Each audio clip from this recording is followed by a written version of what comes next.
Už mano nugaros įgyjantis populiarumą karkasinės namas, kurį esu jau rodęs anksčiau. Visai nesiniai pastatėm labai panašaus projekto karkasą, rodžiau apie jį vaizdo įrašą, jis buvo labai populiarus, o dabar apeikim, pasižiūrėkim, kiek kainuos šitas namas ir kas į tą kainą įeis. Šis namukas yra 80 kvadratinių metrų ploto, turės labai gražią terasą.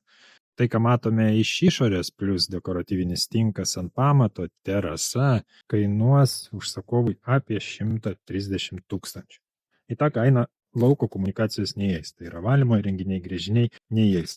Vidaus kaina vienam kvadratiniam metrui skaičiuojama nuo 400 eurų iki 700 priklausomai nuo lygio. Čia dabar dalinuosi nuotraukomis vidaus dizaino. Ilija Sejūnė, projekto autorė, galite kreiptis ir jums padarys dizainą. Kodėl, kai sakau apie kainą, tai sakau apie 130 000, nes skirtingų užsakovų labai skirtingi poreikiai, skirtingos apdailų medžiagų kainos, skirtinga rinkos situacija. Dabar šiuo metu mes turime brangstančias medžiagas, o būna kartais jos ir pinga.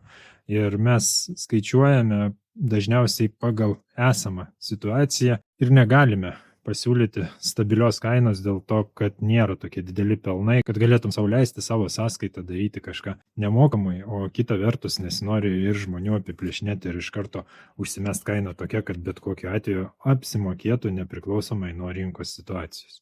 Tai tiek apie namelį, jie jums domina, 80 kvadratų. Nebūtinai tokios stiliaus namai, skambinkite, turime tikrai nemažai projektų pasiūlyti.